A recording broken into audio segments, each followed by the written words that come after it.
Today, if you were to ask me, what as per you is the biggest mistake that India, oh wait, not just India, the entire world's construction sector has ever made, I would say this without wasting a breath. This. These glass boxes, these curtain walls that have no openable windows, that can't survive without mechanical ventilation and air conditioning systems. Not very different from a human body on life support.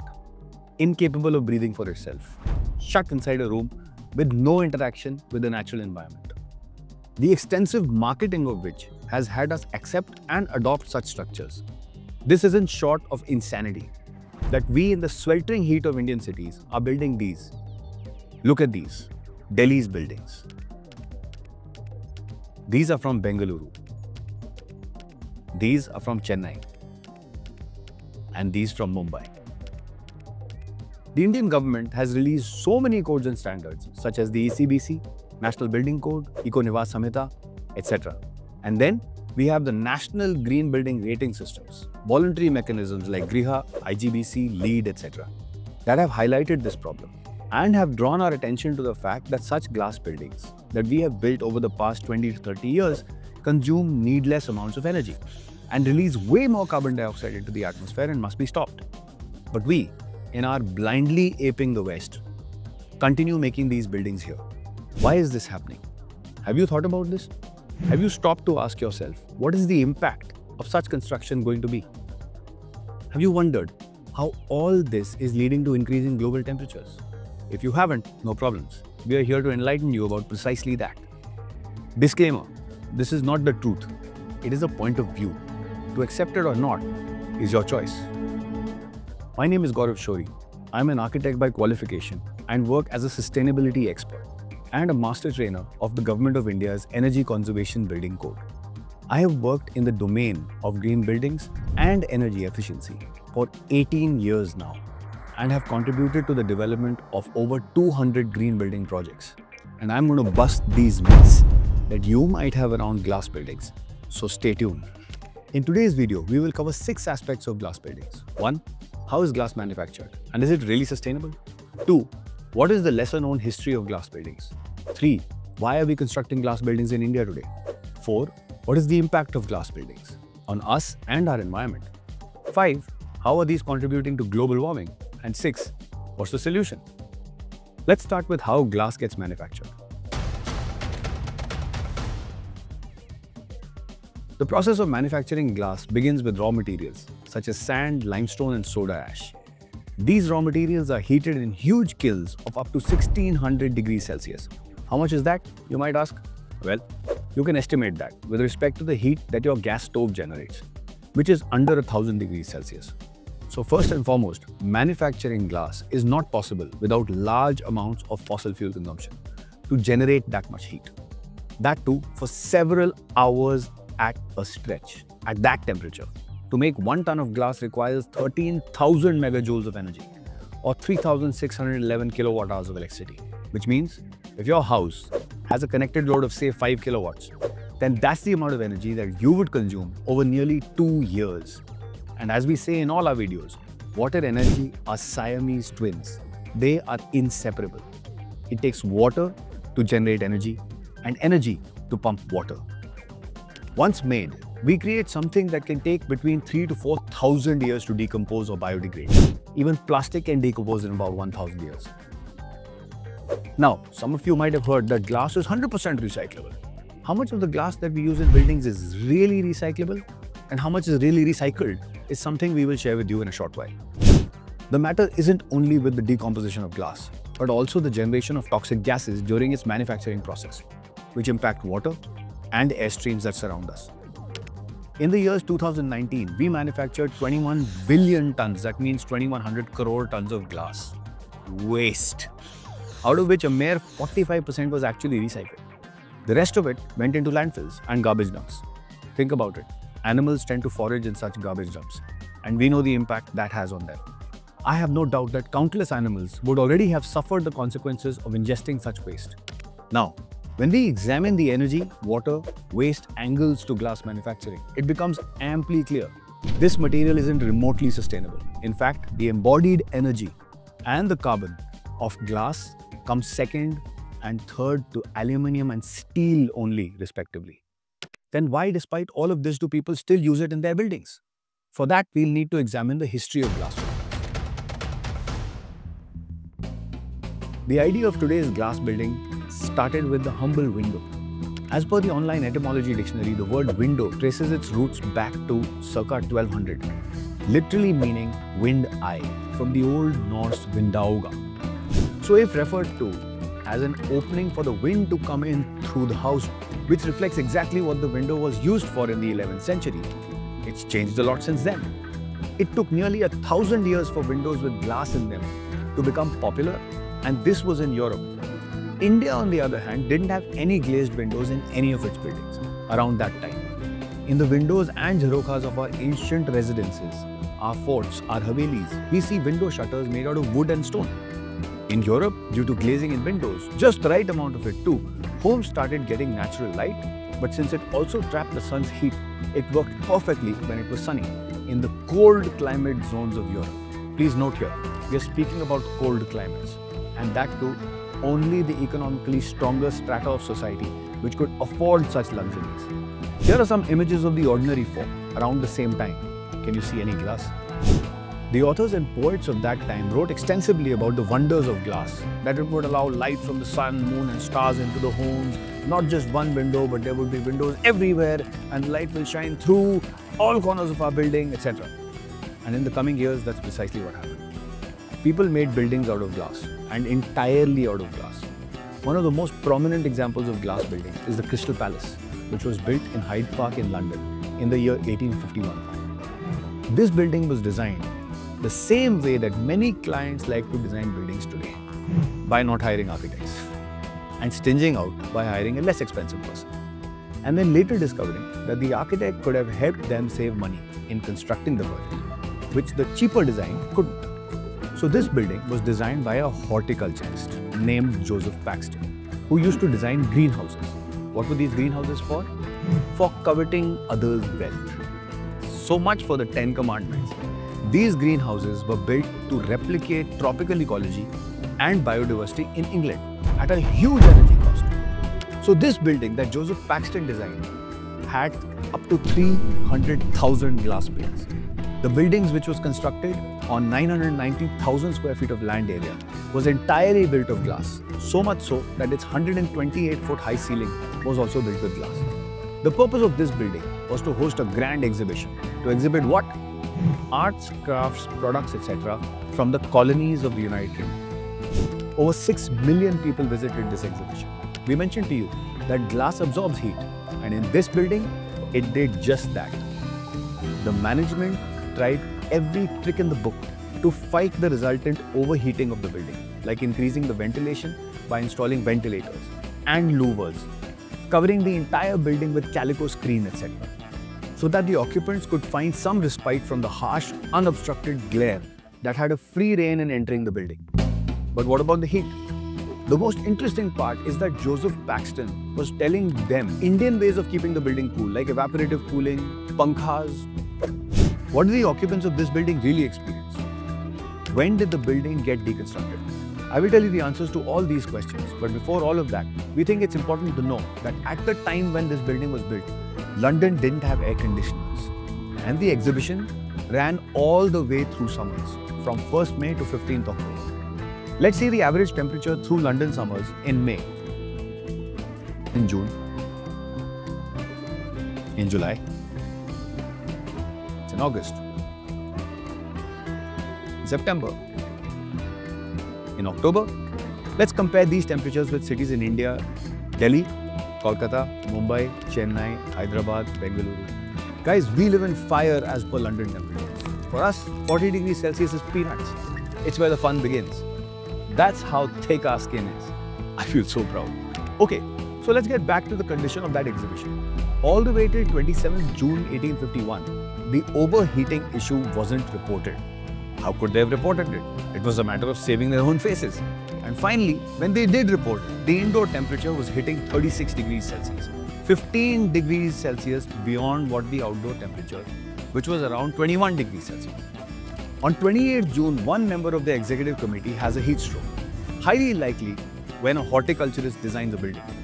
After that, they called an emergency meeting and decisions were taken faster than ever before. On 1st July, the panes on the east and west side were removed to be replaced by openable sashes, something like sliding shutters. But since the indoor temperature didn't change, by 7th July, they repeated the process for the windows on the north and south sides as well. The funniest part of this intervention was the temperatures plummeted by 15 degrees Celsius, due to which it got really cold, and by 10th July, they had to reinstall the glass. Then by mid-July, the temperatures shot up again, but this time they took more measured steps. 15% of the glass was replaced by canvas blinds that were openable. Despite all this, the indoor temperatures would constantly stay up to 8 degrees Celsius beyond the outdoor temperatures. The exhibition somehow ended on the 15th of October 1851, and after that, this building was dismantled and reassembled at Sydenham Hill in London. It is believed that excessive wear and tear and a paucity of funds left the building in a dilapidated state. On 30th November, a fire erupts in the building. The cause of the fire remains unknown, and no one ordered an inquiry into the matter either. But we wouldn't be surprised if the cause of the fire was due to a piece of wood inside the building that caught fire due to a concentrated beam of sunlight coming through the glass and gutted the entire building.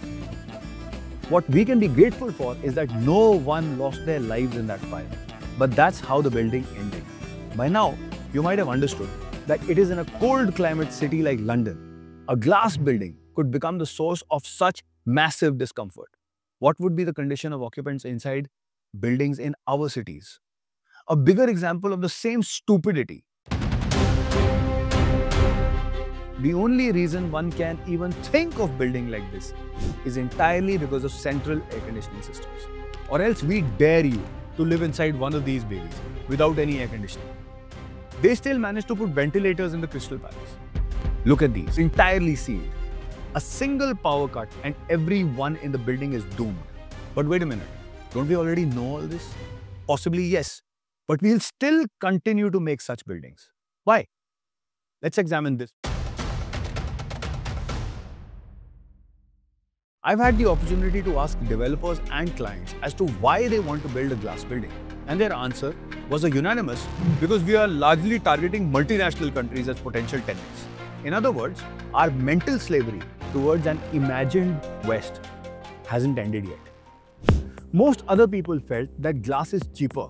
It looked more beautiful. Lots of glass meant lots of light. Glass requires dry construction, so no water is used for construction. And glass helps reduce the reinforcement steel since it's relatively lighter. Along with this, many people believe that the glass we use in buildings can be recycled. But are all these facts true? You see, beauty is highly subjective. And yes, glass does end up being lighter than certain blocks that we use in construction. And yes, it does lead to faster construction. But the rest of the points are baseless and lack any real research evidence to back them. What one can do is to use them as marketing and advertising jargon to sell more climate change, and people will lap it up as they do practically every product off the shelf. I would say that 100% glass is more harmful than beneficial. It's being penny wise and pound foolish, and most so in a country like India. And more often than not, outside the government circles, very few people speak or do anything about it. What most people do is to blindly copy the West. Here are buildings from cold climate regions: New York, London, Berlin, Sydney, Toronto, etc. And here are the buildings of India. What are we doing? Why are we doing this? When in London in 20 degrees Celsius, the Crystal Palace did not work. When in India, with temperatures crossing 50 degrees Celsius, how can these glass boxes work? Without massive air conditioning, it's impossible. Glass traps the infrared component of the sun's radiation inside the building, which is great for greenhouses, thus the greenhouse effect, due to which the internal temperatures of buildings skyrocket. So to keep cool, we turn on the air conditioning. And what does the air conditioning do? It throws out massive amounts of heat into the outdoors. So let's get this straight. We first construct buildings that require so much air conditioning. And then, due to the AC's heat, we need more air conditioning. In our cars, in our buses, in our metro trains, And all these air conditions combined make the climate hotter still. And then there'll be a time when you will need to wear clothes with air conditioning because the heat is intolerable. Oh, sorry. Such clothes already exist. For many years now, troops from Western nations have been wearing jackets with PCMs or phase change materials. And these too require lots of energy to recharge. So if in buildings like this, the temperature won't rise, then what else will? My friends, let's sober up and grow up. Use lesser air conditioning. Let your body acclimatize to the heat and ask for what it asks for. All our wonderful drinks, sharbats, buttermilk, and good old water. Let's look at another dimension of glass buildings that no one seems to talk about. Now tell us, what do you think all these people are doing in these photos? No. Don't be mistaken. They aren't using lots of water and chemicals to keep the glass clean. No, not at all. They're actually testing the cellular receptivity service, the signal, whether one can receive a full signal while swinging 300 feet up in the air on the outside of the building. Because come on, it takes no water to keep a glass building clean after all. We got this data from a window cleaning forum online. It takes 7.5 liters of water to clean 100 to 150 square feet of glass. In other words, if we have a building with 100,000 square feet of glass panels, then we would need 5,000 liters of water for a single cleaning.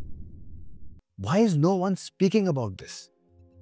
Another rarely discussed aspect about glass is this: building glass cannot be recycled.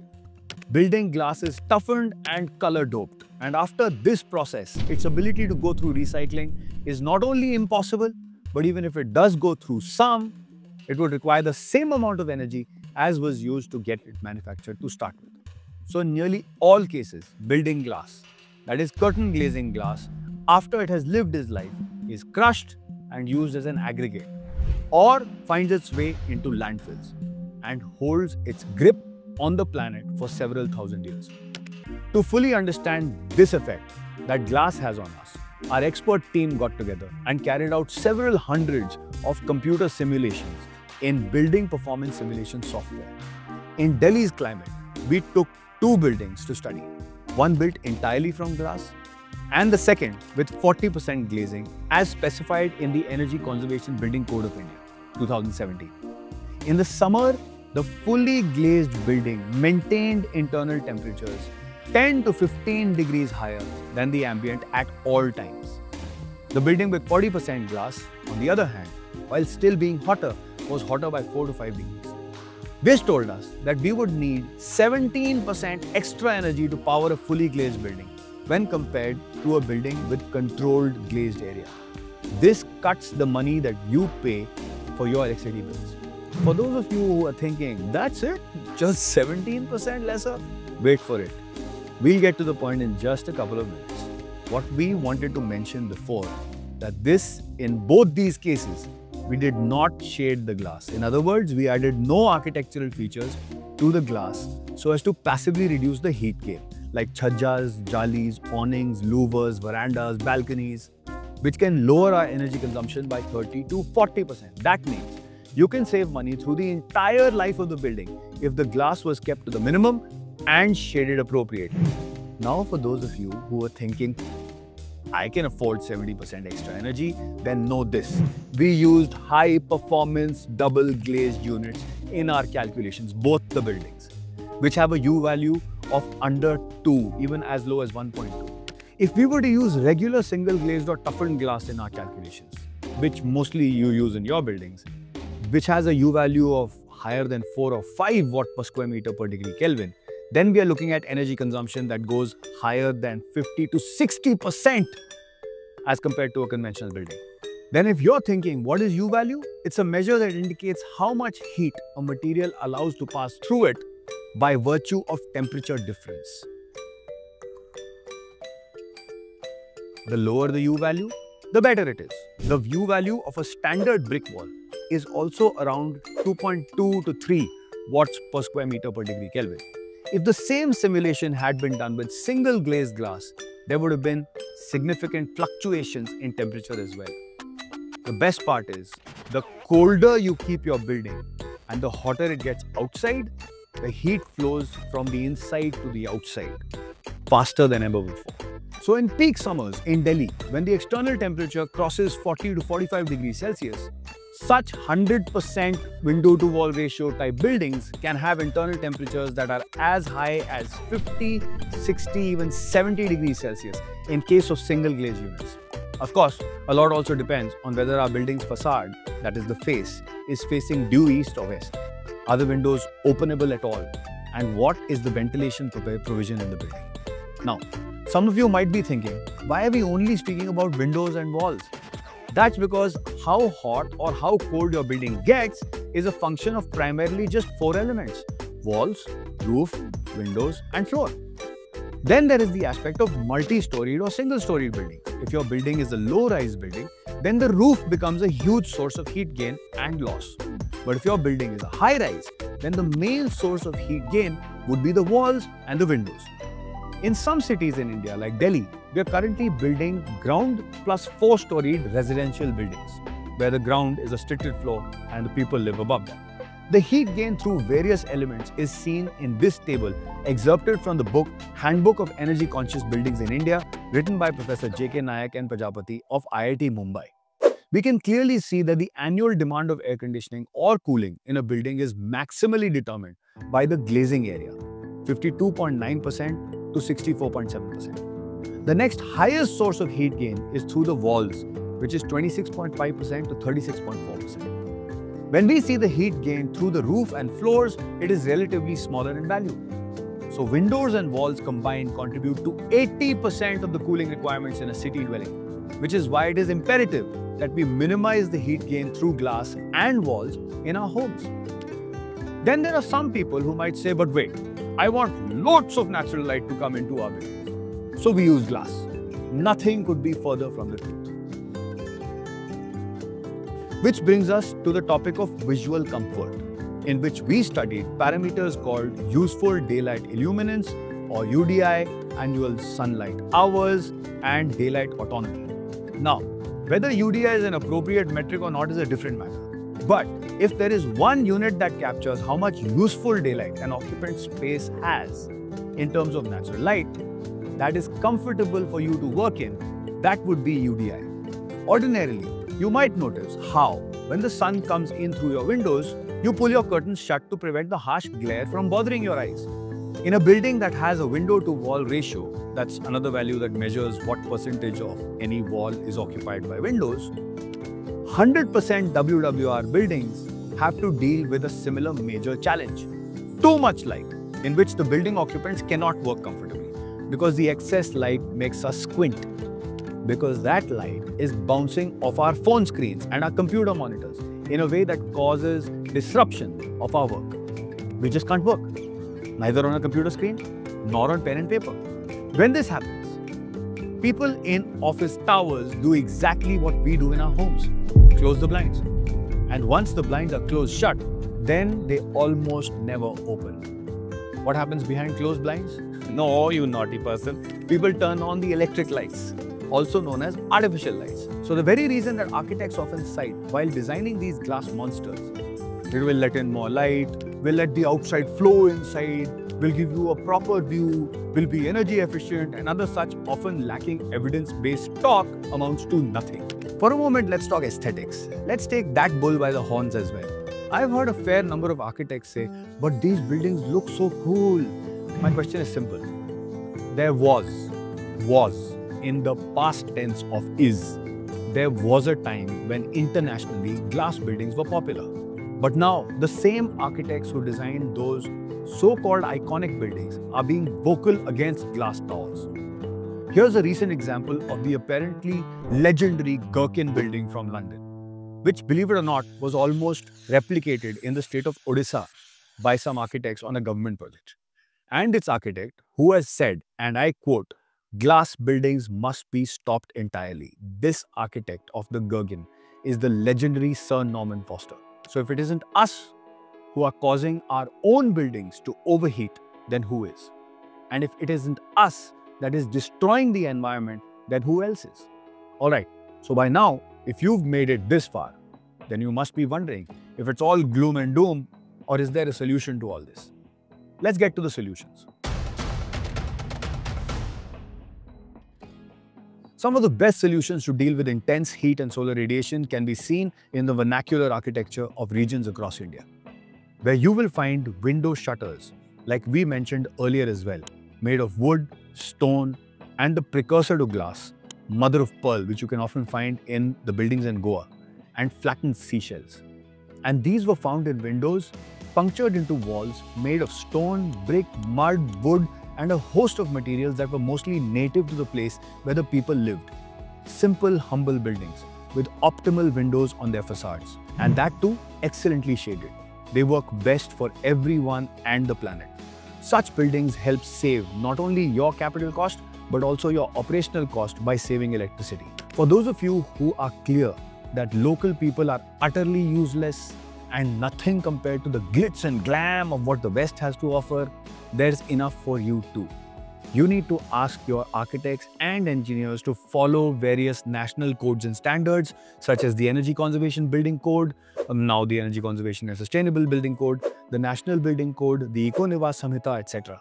These codes explicitly mention how much glass is best suited for the various climatic zones that we find across India, and how much shading is needed in those climatic zones as well. In closing, I want to leave you with some images of buildings that have demonstrated excellent performance over several years and were not designed with 100% glazed facades, starting with the NREL building, the Oberoi Hotel Mumbai, the Air India building, the Flatiron building, the Eastgate Center in Harare, Christopher Charles Beninger's buildings, Alliance Francaise in Delhi, the India Habitat Center, Kanchenjunga in Mumbai, the CPWD headquarters in Kolkata. What other examples can you think of that demonstrate a response to our local climate?